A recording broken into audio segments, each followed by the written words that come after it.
The Silk Roads, A New History of the World by Peter Frankopan. Picture this, a young boy lying in bed each night, eyes tracing the contours of a giant world map hanging beside him. Not for homework, just pure fascination. He'd whisper the names of countries and capitals, follow the serpentine paths of rivers across continents, lose himself in those vast blue oceans. But the parts that really set his imagination on fire? The names written in italics, the ones that seemed to pulse with mystery and danger, the Gobi Desert, the Himalayas, the Hindu Kush. As that boy grew older, something began to gnaw at him.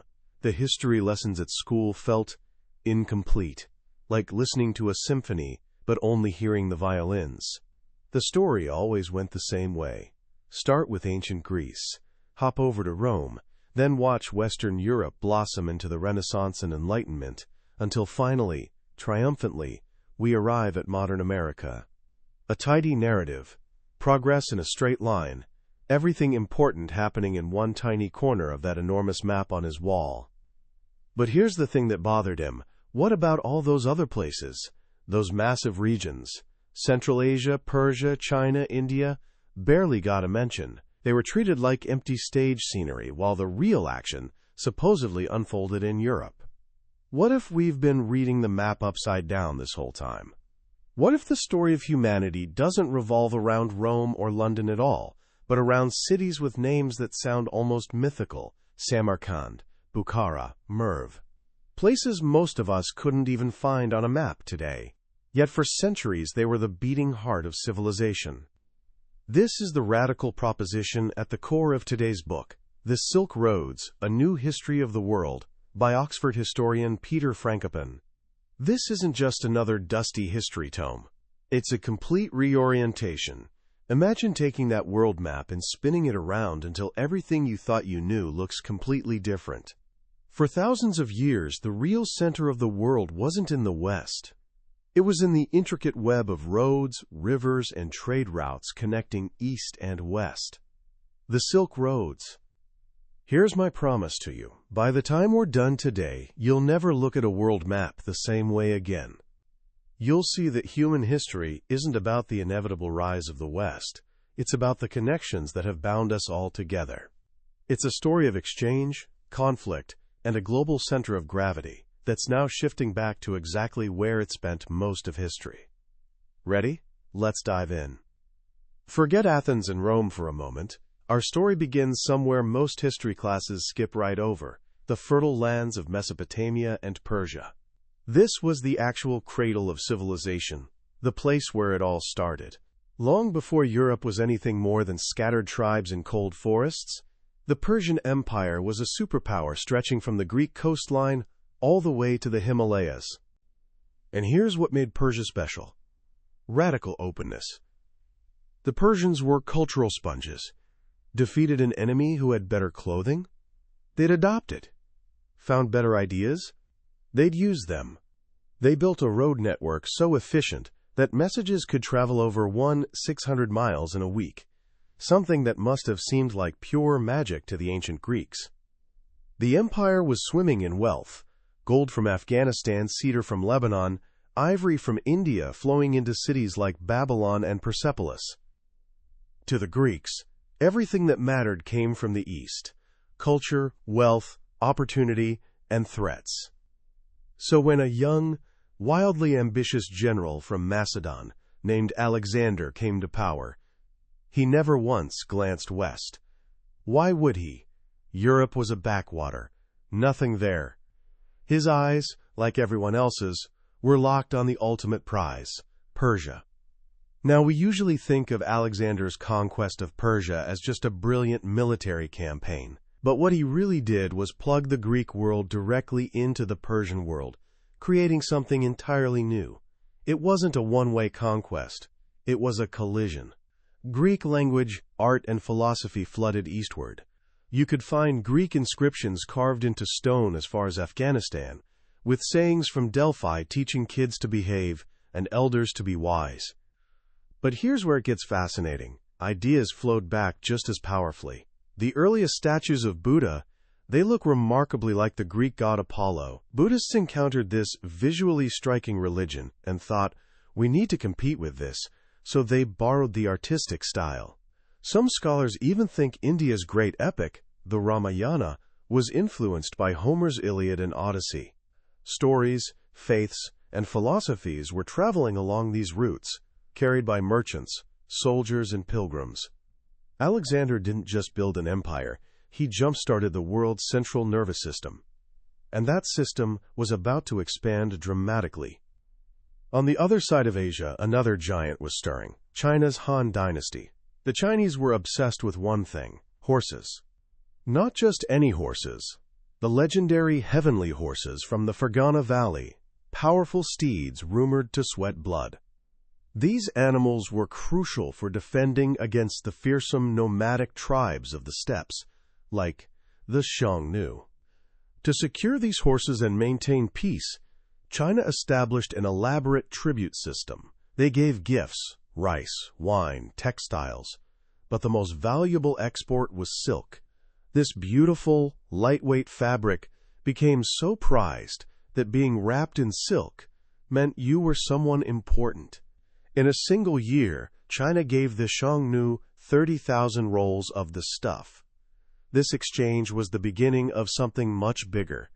China was opening a door to a transcontinental network, and they soon discovered something remarkable.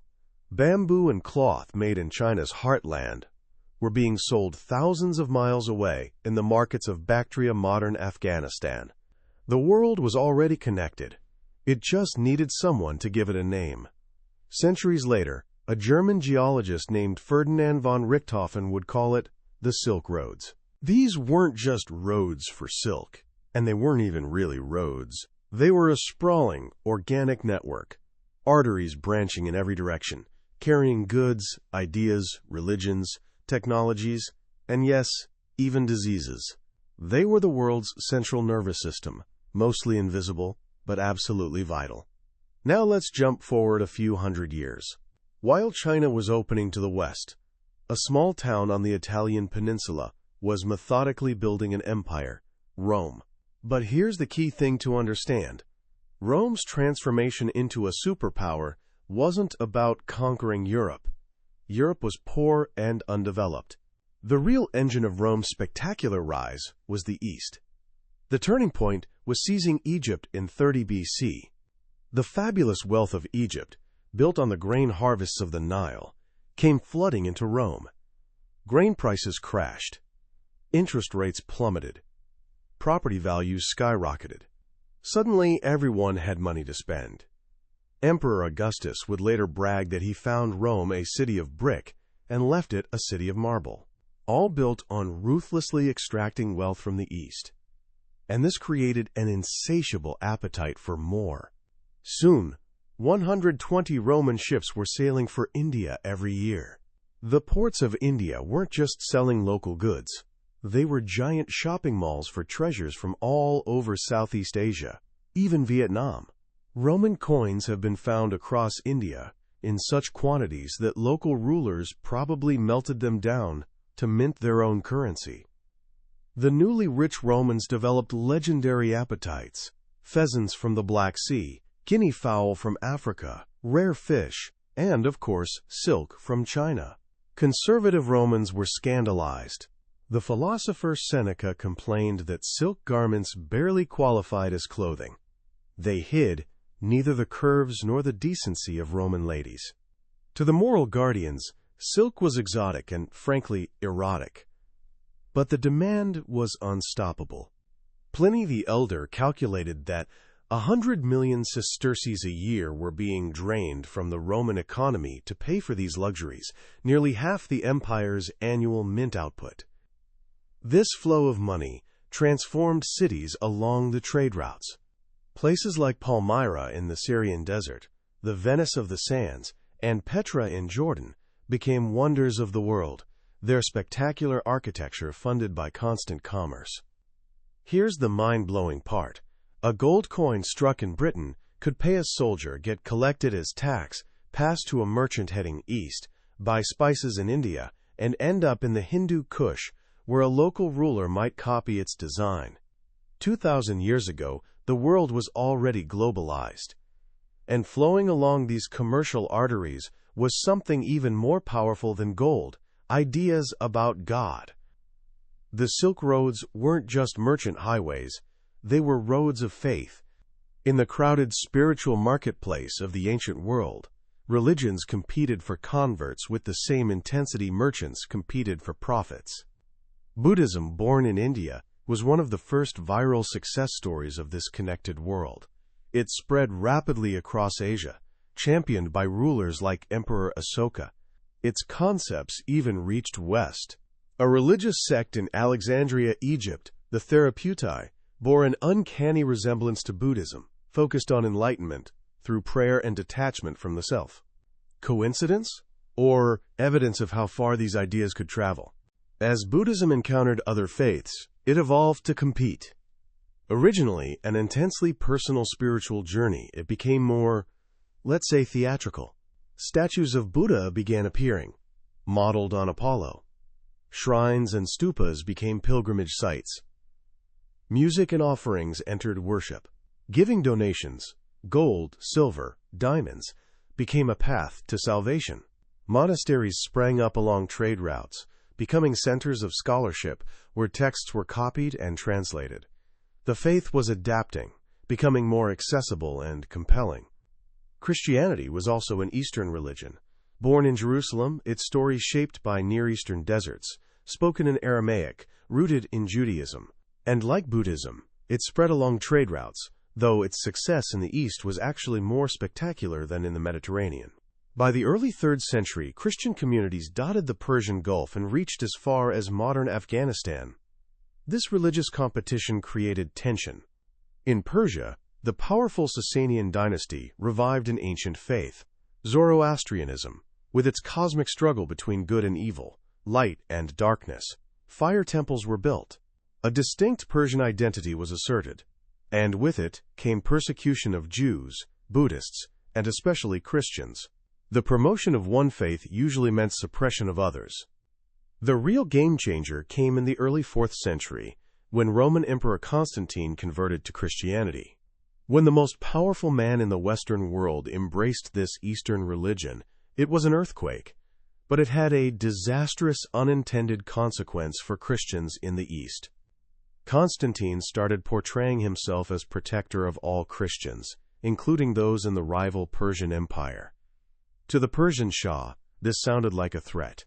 Christians inside his empire suddenly looked like a potential fifth column, an advance guard for Roman invasion. Constantine's embrace of Christianity, which laid the foundation for Christian Europe, simultaneously compromised Christianity's future in Asia. A brutal wave of persecution was unleashed in Persia. What should have unified the Christian faith instead created a deep, lasting rift. Yet, despite persecution, Christianity in the East didn't just survive, it thrived.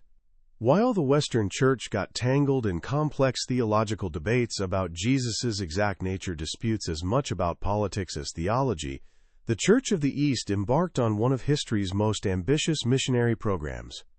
Without imperial backing, Christianity spread along trade routes with astonishing speed. By the mid-6th century, there were archbishoprics deep in Asia. Cities like Merv, Samarkand, and Kashgar on China's edge had archbishops long before Canterbury did. Thriving Christian communities existed across Central Asia 1,000 years before Christianity reached the Americas. In the Middle Ages, there were more Christians in Asia than in Europe. We've completely forgotten this. For huge chunks of its history, Christianity's center of gravity was in the East. Its success came partly from adaptability. Missionaries in China explained the Holy Spirit in Buddhist terms, suggesting Christianity was, broadly speaking, a form of Buddhism. This fusion made the religion feel familiar and accessible. But just as Christianity seemed poised for spiritual conquest of Asia, a new revelation emerged from the Arabian deserts, and it would change everything. The rise of Islam didn't happen in a vacuum. It occurred in a world exhausted by centuries of conflict between two superpowers, Rome and Persia. A devastating plague in the 6th century, likely the first appearance of bubonic plague, had swept along trade routes, ravaging cities from Egypt to China and causing severe economic depression. As Rome and Persia weakened, a trader from Mecca named Muhammad began receiving revelations from God. The message was powerful and simple. There's one God, and Muhammad is his messenger. It was a message of unity, preached in Arabic for Arab peoples. It drew on familiar traditions, venerating prophets like Abraham and Moses. It taught that believers who followed Jewish or Christian faiths, the people of the book, had nothing to fear. This message of conciliation was vital to Islam's early success. Muhammad and his followers worked hard to win support from Jewish and Christian communities. Many Jews in Palestine and Arabia welcomed Arabs as liberators from oppressive Roman rule. Some even speculated Muhammad was proclaiming the Messiah's advent. Similarly, nonconformist Christian groups who'd been persecuted by Orthodox Constantinople saw Muslims as allies. The new rulers often honored Christian priests in monasteries, even endowing them with gifts. This tolerance, combined with strategic genius and promises of both spiritual and material rewards, fueled explosive expansion. The system was brilliant.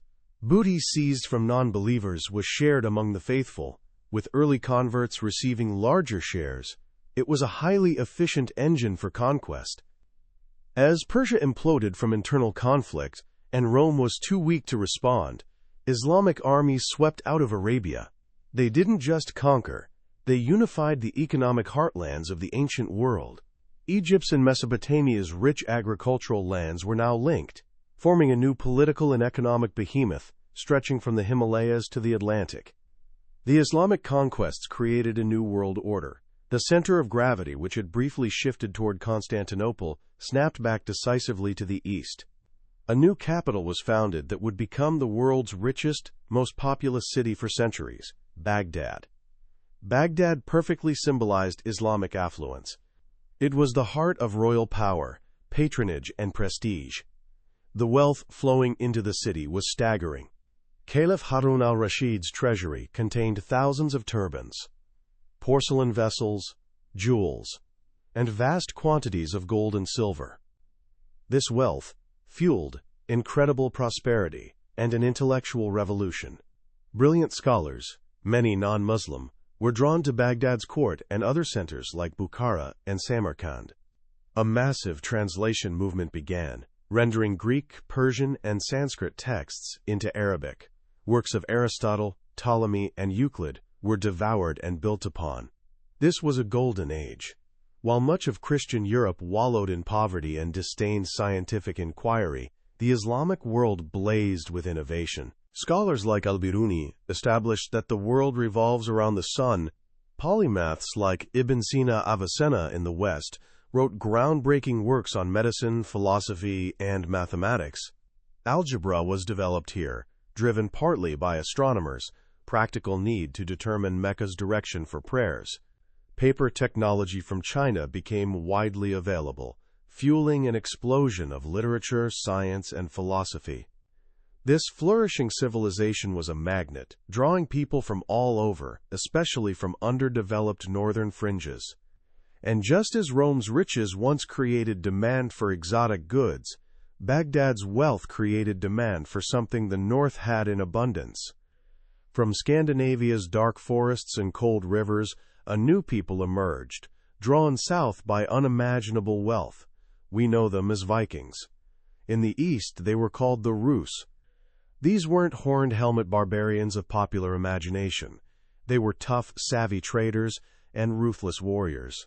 And they didn't head west to England for fortune. They headed east and south, down Russia's great river systems toward the Caspian and Black Seas, toward the glittering markets of the Islamic world. They were creating a new Silk Road, the road of furs. Demand for animal pelts, sable, ermine, mink, fox, in the caliphate's wealthy cities was immense. Furs symbolized status and provided warmth. This trade was so lucrative it transformed northern Europe's economy. Astonishingly rich finds of Islamic silver coins, dirhams, have been discovered along Russia's rivers and across Scandinavia. We're not talking a few coins here and there. We're talking tens, maybe hundreds of millions of coins. In modern terms, a multi-billion-dollar industry. But the most important commodity they traded was far darker: human beings. The Rus were ruthless slavers, capturing local Slavic populations and transporting them south. So many were taken captive that their name, Slav, became the root of the word slave in English and many other languages. Beautiful women were especially prized. The trade was rampant across Europe. Prague became a major slave market. Even Venice, the Adriatic jewel, built early wealth on the brutal business of human trafficking. For centuries, Europe's economic engine was fueled by selling its own people to feed the richer, more sophisticated Islamic world's insatiable demand. The East's wealth was the magnet that pulled Europe out of the Dark Ages. This constant flow of trade and people created new power centers. The Khazars, a Turkic tribe controlling steppes north of the Black and Caspian Seas, became a major force, gatekeepers controlling the flow between north and south. So powerful they became that Constantinople's Byzantine emperor sought a marriage alliance, an almost unprecedented move. The Khazars grew rich from taxes and trade, and their capital Atil became a bustling cosmopolitan city with separate courts for Muslims, Christians, and pagans.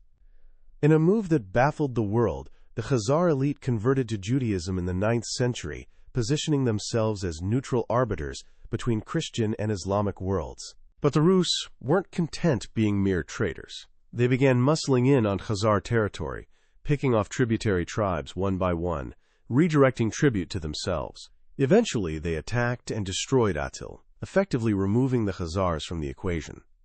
The Rus now mastered the western steppe.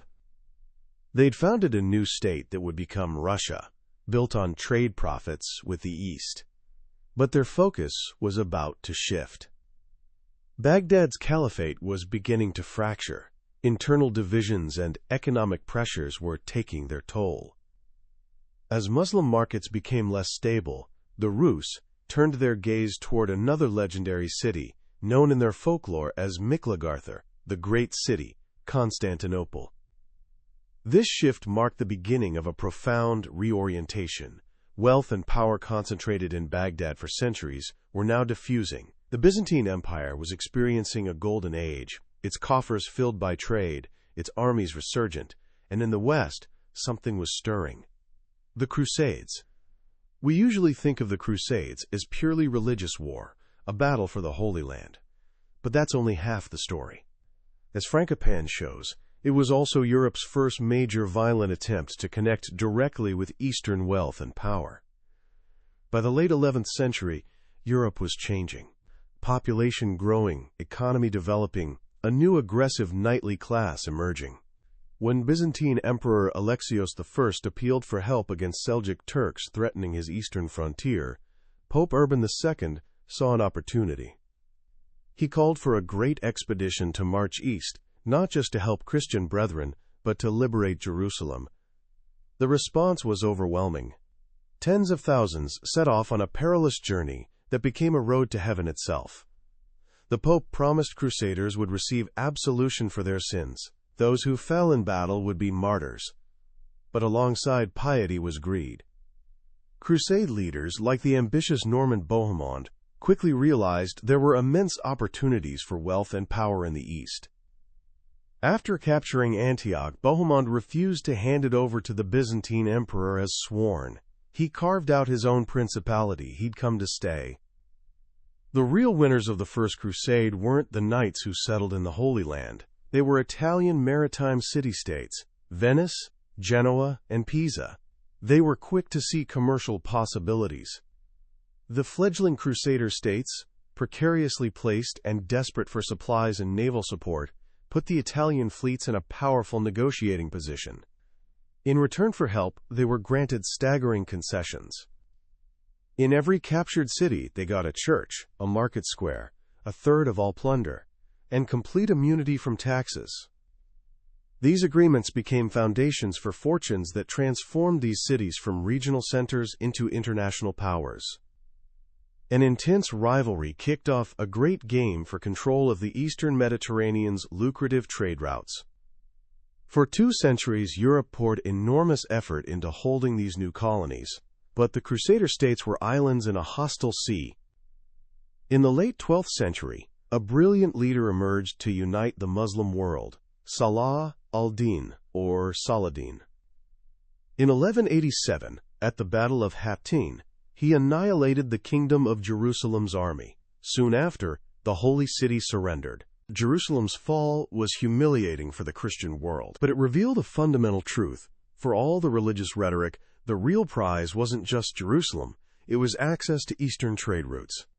As Crusader presence in the Holy Land dwindled, Italian city-states simply adapted. They established new colonies on the Black Sea, which became a new gateway for goods from the east. Their true breakthrough, however, came from an unexpected quarter: the Mongols. The Mongol rise in the 13th century was one of history's most terrifying events. From Mongolia's steppes, a leader named Temujin, better known as Genghis Khan, united nomadic tribes and unleashed a wave of conquest, creating the largest land empire ever seen. The Mongol invasions were brutal. Cities that resisted were razed, populations massacred. Stories of their savagery spread terror across Asia and Europe. At Nishapur, every living being, men, women, children, even cats and dogs, was slaughtered, corpses piled into enormous pyramids as gruesome warnings. When Mongols swept into Russia, then Poland and Hungary, it seemed to Europe that the apocalypse had arrived. These weren't the mythical Christian king Prester John's men coming to save them. These were Tatars, from the abyss of Tartarus itself. But Mongols weren't just destroyers, they were connectors. Genghis Khan and his successors were masters of organization and administration. They established a vast, secure zone of trade and communication, stretching from the Pacific to the Black Sea. This was the Pax Mongolica, the Mongol peace, and it made the Silk Road safer than ever. Ironically, Mongol conquests made it easier for Europeans to travel east. Missionaries and merchants, like the famous Marco Polo, could journey all the way to China and back with unprecedented security. They brought back tales of legendary wealth, palaces with golden roofs, spices, silks, precious stones. These stories fueled Europe's desire for Eastern goods and revealed a world far more sophisticated and advanced than Europe. The stability Mongols provided transformed European economies. Italian city-states, especially Venice and Genoa, grew fantastically wealthy plugging into this new Mongol-dominated global network. But this interconnectedness had a dark side.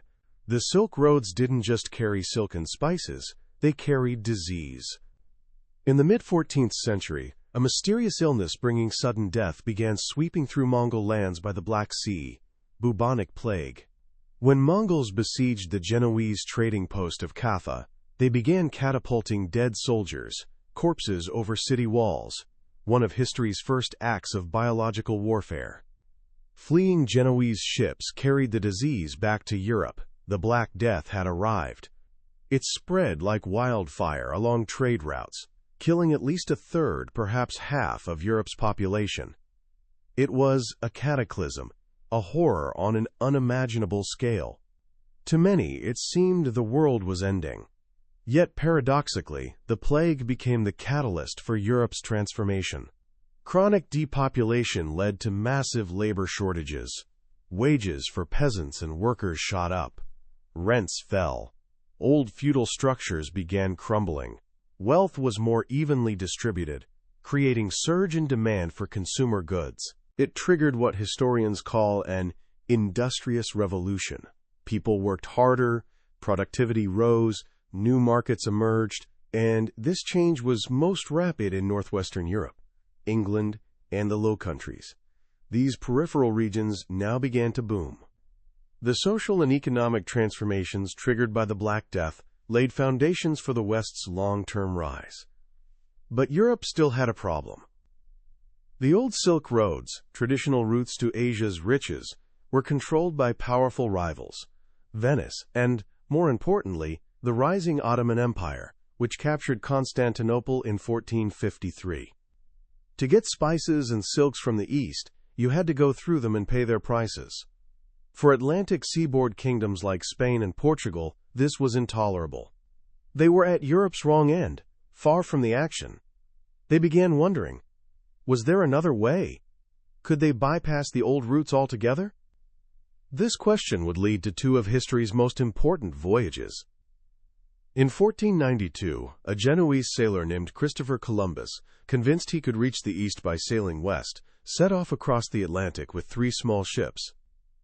He was looking for China's Great Khan. He was looking for gold and spices to fund a new crusade to liberate Jerusalem. He found, of course, something else entirely. 5 years later, Portuguese navigator Vasco da Gama successfully rounded Africa's southern tip and reached India. He'd found a direct sea route to eastern spices. These 2 voyages changed the world forever. Suddenly, Europe was no longer the Silk Road's terminus. It was at the center of a new global network. The Americas were connected to Europe and Africa for the first time. New sea lanes connected Europe directly to Asia. America's discovery unleashed a flood of treasure. Gold and silver from the Aztecs and Incas, civilizations ruthlessly conquered and destroyed by Spanish conquistadors, were shipped back to Europe in unimaginable quantities. The mine at Potosi in modern Bolivia was history's single largest silver strike, accounting for over half of global production for over a century. This torrent of wealth transformed Europe. It funded the Renaissance's cultural explosion, but it also funded centuries of near-incessant warfare. Competition between European states, always fierce, now intensified. This relentless conflict spurred incredible advances in military and naval technology. Europe's distinctive character, more aggressive, more violent, more competitive than other world regions, now paid off. This capacity for organized violence allowed a small continent on Eurasia's edge not just to explore the world but to dominate it. American silver didn't just stay in Europe. It became lubricant for new global trade. It flowed eastward to pay for silks, porcelain, and spices Europe still craved. Most ended up in one place: China. China's vast, sophisticated economy was the engine of global demand, with a particular thirst for silver. A silver road now wrapped around the world like a belt, linking Andean mines to Manila and Guangzhou markets. For a while, Spain and Portugal were dominant powers, but Europe's center of gravity was shifting north. England and the Netherlands, with more efficient financial systems, cultures of innovation, and above all superior shipbuilding technology, began challenging Iberian powers. The Dutch were particularly brilliant. In 1602, they created a single entity to conduct Asian trade, pooling resources and sharing risks. The Dutch East India Company (VOC) was a forerunner of modern multinational corporations, and it was ruthless. It didn't just want to trade, it wanted control. It used military force to drive Portuguese from the Spice Islands and establish monopoly.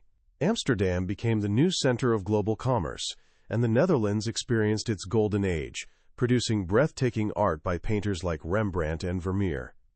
England followed suit, founding its own East India Company. It was a slow, frustrating process at first, but through naval power, commercial acumen, and ruthless opportunism, the British began carving out their own Asian empire. The pivotal moment came mid-18th century with Bengal's conquest, one of India's richest regions. Wealth flowing back to Britain was staggering. Men like Robert Clive became fabulously rich nabobs. The East India Company became a state within a state, an imperial power in all but name. But its rapacious greed led to disaster. A catastrophic famine in Bengal, caused by company's ruthless policies, killed millions. And the company itself, bloated with corruption, was pushed to bankruptcy's brink.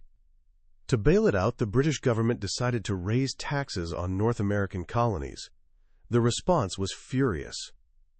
In 1773, colonists dressed as Native Americans boarded ships in Boston Harbor and tipped tea chests into the water. The Boston Tea Party was protest against a bailout for a multinational corporation that had run amok on the world's other side. The American War of Independence was, strangely, a consequence of the struggle for Silk Road's control. Losing American colonies was humiliating for Britain, but it also sharpened focus on the real prize, India. And here Britain would face its greatest rival in a new great game for Asian control. That rival was Russia. Throughout the 19th century, Russia expanded relentlessly southward and eastward, absorbing Central Asia's ancient khanates and pushing frontiers ever closer to British India's borders. To the British, this was terrifying. The jewel in the crown of their empire seemed vulnerable. A century-long chess match began, a tournament of shadows played by spies, soldiers, and diplomats in Persia's and Afghanistan's mountains and deserts. This rivalry, this obsession with protecting routes to India, became British foreign policy's driving force, and this fear ultimately led Britain to form an unlikely alliance with old rival France, then even more astonishingly, with Russia itself. The Triple Entente of 1907 wasn't primarily about containing Germany. It was about Britain trying to manage imperial anxieties and protect its Asian position. But this alliance, designed to bring stability, did the opposite. It created a rigid bloc system that made Europe a tinderbox. Germany, feeling encircled by France and Russia, developed a siege mentality. An Austrian archduke's assassination in Sarajevo in 1914 was the spark that lit the flame. But fuel for the fire had been gathering for decades in Asia's heart. The First World War wasn't just European conflict. It was a war for the world, a war for empire, a war for Silk Road's control, and it was a war that would bring European dominance's age to a bloody, catastrophic end. As Europe's empires tore each other apart, a new resource was becoming critically important, one that would define the 20th century and beyond: oil. And the greatest deposits of this black gold lay in one place, the old Persian Empire's heart.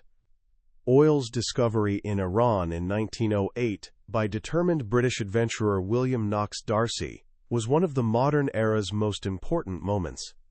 The British government, led by young, ambitious First Lord of the Admiralty Winston Churchill, quickly realized oil was naval warfare's future. Control of Persian oil, he argued, meant sea mastery. In 1914, weeks before war began, the British government secretly bought a majority stake in the Anglo-Persian Oil Company, later becoming BP. The Allied cause, Churchill would later say, had, quote, floated to victory upon a wave of oil. After war, Britain and France carved up Ottoman Empire remnants, creating new countries like Iraq and drawing lines in sand that paid little attention to local history or culture, but very close attention to oilfield locations. This was the pipeline age, the modern Silk Road's new arteries. But this new empire age was built on shaky foundations. Across the region, nationalism was rising. People were no longer willing to see foreign powers exploit their resources. In Iran, charismatic politician Mohammad Mossadegh galvanized the country with a simple, powerful demand: nationalization of Iran's oil. To the British, this was disaster. It threatened to destroy the last vestiges of their empire and their solvency. When diplomacy failed, they turned to a new rising power for help. In 1953, the CIA, with British support, orchestrated a coup overthrowing democratically elected Mossadegh and reinstating the Shah. It was a pivotal moment. The United States had stepped into Britain's shoes. It was now the Middle East's dominant power, the new Silk Road's guardian. It was the beginning of the American Silk Road. The following decades were a new great game, a Cold War struggle for influence between the United States and Soviet Union. The battleground was the Northern Tier, the belt of countries along the USSR's southern flank: Turkey, Iran, Iraq, Pakistan. Washington propped up undemocratic regimes, turning a blind eye to corruption and brutality, as long as they were anti-communist. Iran's Shah, a vain man who believed his reign was miraculous, became one of America's staunchest allies, his regime kept in power by fearsome secret police, the Savak. This policy of supporting strongmen created festering resentment. Wealth from the 1970s oil boom flowed into a tiny elite's pockets, while the majority saw little benefit. In Iran, this discontent found voice in an exiled cleric, Ayatollah Khomeini. His message was simple. The West, and America particularly, was the great Satan, the source of all Iran's problems. In 1979, the dam broke. The Iranian Revolution swept away the Shah and brought Khomeini to power. The American embassy in Tehran was stormed, diplomats taken hostage. It was humiliating for the United States. Its key regional ally, its island of stability, was gone. The turmoil spread. The Soviet Union, seeing opportunity in chaos, invaded Afghanistan to prop up a floundering communist regime. Washington, spooked by Iran's fall and Soviet advance, began supporting Afghan resistance fighters, the Mujahideen. It was pragmatism, supporting anyone who'd fight Soviets. They funneled money and weapons, including advanced Stinger missiles, to a motley collection of religious fanatics, tribal leaders, and opportunists. Men like Jalaluddin Haqqani and a young, wealthy Saudi named Osama bin Laden became CIA assets. Simultaneously, the United States played a double game. The Iran-Iraq War, beginning in 1980, presented another opportunity. Washington supported Saddam Hussein's Iraq, seeing it as a bulwark against revolutionary Iran. It provided intelligence, credit, and dual-use technology, and turned a blind eye when Saddam used chemical weapons against Iranian troops and his own people. But behind the scenes, in a scandal becoming known as Iran-Contra, the Reagan administration was secretly selling arms to Iran, hoping to secure American hostage releases in Lebanon. When the Soviet Union finally withdrew from Afghanistan in 1989, defeated and demoralized, it looked like a great American victory. When the Berlin Wall fell later that year, and the Soviet Union itself collapsed 2 years after, it seemed the West had won the Cold War. It was, some declared, the end of history. A new world order, led by the one preeminent power, the United States, was at hand. But seeds of future conflict had already been sown. Men who'd been armed and trained by the CIA in Afghanistan didn't simply lay down weapons. Anti-Western, anti-American sentiment, fueled by decades of intervention and double-dealing, hadn't disappeared. And the brutal Iraqi dictator, built up and supported by the West, wasn't a stable ally. When Saddam Hussein invaded Kuwait in 1990, he crossed a line.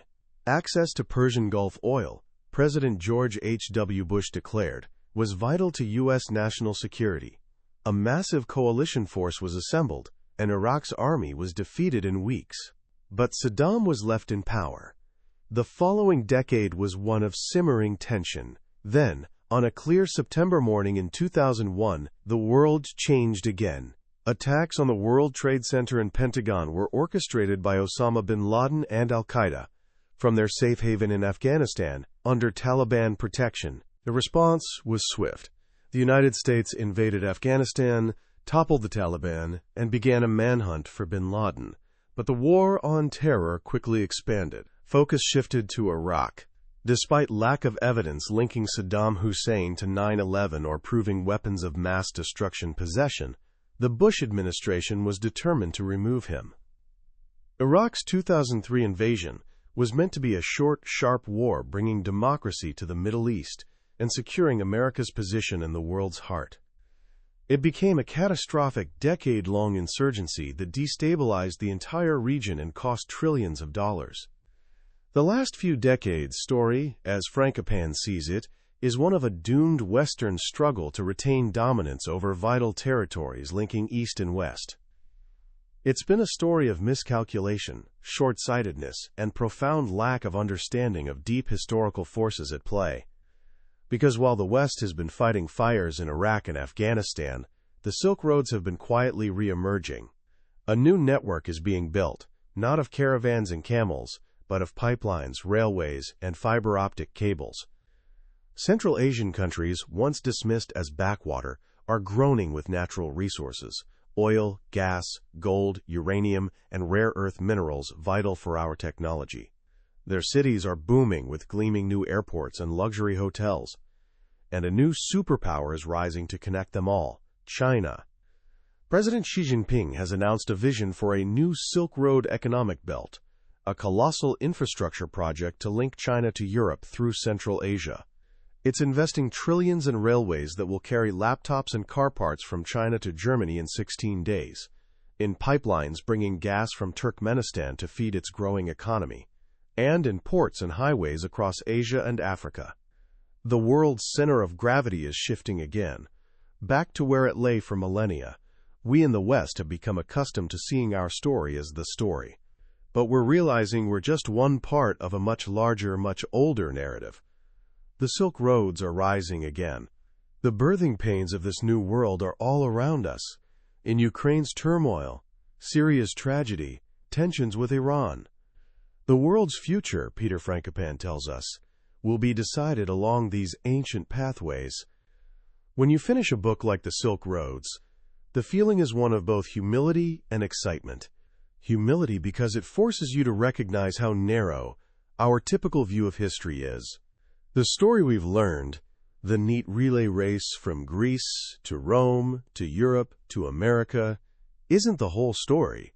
It's not even the main story. For most of human history, the action was somewhere else entirely. Peter Frankopan's great achievement is giving us a new map, not just geographical, but historical. He shows us the world has always been interconnected, and the engine of that connection has, for most of time, been the exchange of goods, ideas, and cultures along Asia's great spine. Reading this book, you start seeing the world differently. You see the Crusades not just as holy war, but as economic war. You see America's discovery not as a beginning, but as a consequence. Europe's desperate attempt to break into a global system it didn't control. You see the two world wars not as purely European conflicts, but as death throes of European empires fighting over global resource control. And that brings us to this book's most powerful lesson, especially for someone stepping into a world changing faster than ever. History isn't just about the past, it's about the future. The Silk Road's reemergence isn't historical curiosity. It's the single most important geopolitical and economic story of the 21st century. Competition for Central Asian resources, China's rise, shifting Middle Eastern alliances. These aren't separate events. They're all part of the same grand narrative, the world's center of gravity returning to the East. So what can you do with this knowledge? First, change your perspective. When you look at a map, don't just see countries, see connections. See ancient routes, and new pipelines, and railways being built along them. When you read news about Ukrainian conflict, or a China-Iran trade deal, think about the deeper historical currents at play. You'll begin seeing patterns others miss. Second, be curious. The story Frankopan tells reminds us there are vast, fascinating worlds we in the West have ignored for too long. Learn about Persian history, Central Asian cultures, Eastern philosophies. In a world where these regions are becoming more powerful, understanding them isn't just academic, it's a vital skill. And finally, be humble. The West's rise was a relatively brief and often brutal chapter in a much longer story. As the world rebalances, we need to let go of the idea that our way is the only way. We need to be open to learning from others, just as the ancient Persians were. That was a summary of The Silk Roads by Peter Frankopan. We've covered a vast sweep of history today, but I'll be honest, a summary can only ever be a signpost. The real journey happens when you read the book yourself. It's in the details, the surprising connections, and the sheer intellectual thrill of seeing the world in new light. This podcast is a map, but the book is the territory. If anything we've talked about today has sparked your curiosity, I urge you to pick up a copy. Reading it isn't just about learning history, it's about understanding the world you're about to inherit. The link to the book is in the description below.